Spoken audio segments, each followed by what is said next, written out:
का करत हस बड़ी माँ? कुछ नहीं बेटी, आना बैठना। हाओ अब सुनारिया का हाल चाल है? अब बड़ दिन बाद अपन बड़ी माँ सुरता करे हस। बड़ी माँ मोला तोर से कुछ जरूरी बात करना है, बोलना बेटी। देख ना बड़ी माँ, मोर माँ हमोल हर बात में रोकट टोकत रथे, ओल समझा ना बड़ी माँ, तोरे बात लब समझते। ऐसे नहीं सोचे बेटी, माँ अपन बेटी पर जो भी सोचते सही सोचते। बहुल तो चिंता होत होई ना आजकल के दुनिया देख के। ओकर चिंता ला महू समझा तो बड़ी माँ, फिर मैं ओकर चलते दुनिया के चकाचौंध से दूर तो नहीं भाग सको ना। देख बेटी, माँ अपन लइका ला कोख में रख के अपन खून से सींच सींच के बड़े करथे, तो ओकर तो चिंता रहीच है ना।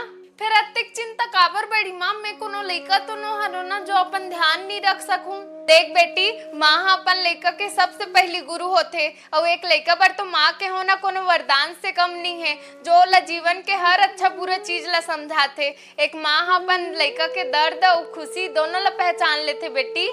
ते सही कहा थस बड़ी माँ, माँ बेटी के रिश्ता जीवन के अलग अलग दौर में अलग अलग ढंग से रथे बेटी। ओ कैसे बड़ी माँ?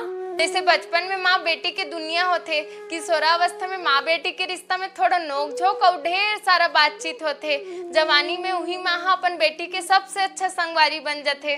शादी के बाद माँ बेटी के रिश्ता में थोड़ा दूरी तो आ जाथे, पर दिल के बहुत करीब हो जाथे। और जब वही बेटी हम माँ बनथे ना, तब ओला ये एहसास होथे माँ के चिंता के कारण अपन लइका के प्रति का होथे। तो तहु ये बात ला समझ बेटी कि तोर माँ ह कुछ चीज बर टोकत है तो तोर बुरा बन नहीं बोलत है बेटी, तोर भलाई बर बोलत है। हाउ बड़ी माँ, माँ मन के अपन लइका के प्रति चिंता ला कोनो नहीं समझ सके, महू नहीं समझ पाए रहे हो बड़ी माँ। फिर आज तोर ये बात मोला सब समझा दिस। हाउ बेटी,